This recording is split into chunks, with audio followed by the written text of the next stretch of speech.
እኛ ጋር እናቶች ሊቀጠሩ ሲመጡ ምንም አይነት ማሟላት ያለባቸው ክራይቴሪያ አይጠየቁም።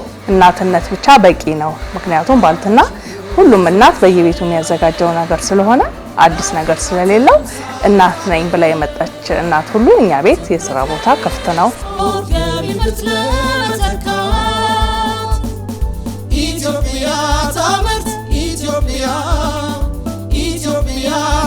እኔ ጥራቴን ያመነ ከስተመር ብቻ ይበቃኛል።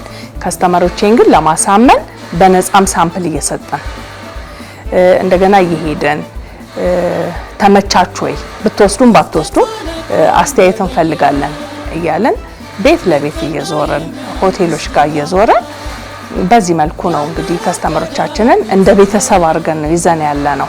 ለአምራች ኢንዱስትሪ ለምርታማነት መሻሻል ባልትና ሲባል ዛሬ ስራውን ጀምረክ የዛሬ 3 ወርና 4 ወር ገንዘብ አገኛለሁ ብለህ ካሰብክ በጣም ተሳስተሃል።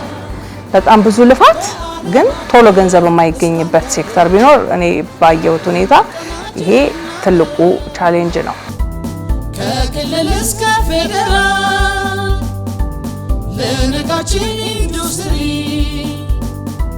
ዛሬ መሰረት ይጣል። አንድ ሰው መጥቶ ሽሮ ወይ በርበሬ ሲገዛክ አምኖህ ነው እሱ ገንዘብ ሰጠ።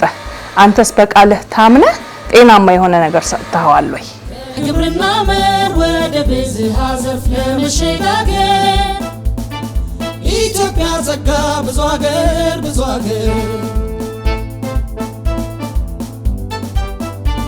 እኔ እንደ አገር ማስፋፋትን ሳስብ ሽሮና በርበሬ እየፈጩ ለህብረተሰቡ ማቅረብ ሳይሆን ሪሰርች ሴንተር ነው እንዲኖረኝ የምፈልገው።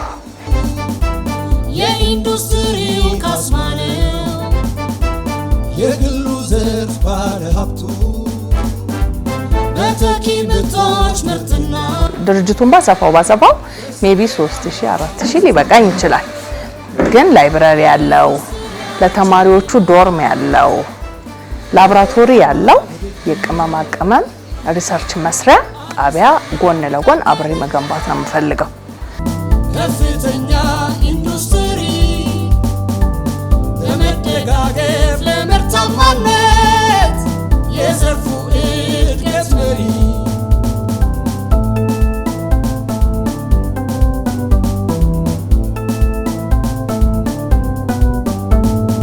ከግብርና ውጪ ላይ ባየሁት መሰረት ለአገሬ የተመኘሁትን የጓጓሁትን ማምጣት ስላለብኝ ኤልሳ ነበረች፣ ኤልሳ ስራ ሰራች፣ ባልትና ላይ ተሰራ ነበር፣ ኤልሳ አለፈች እንዲባል አልፈልግም።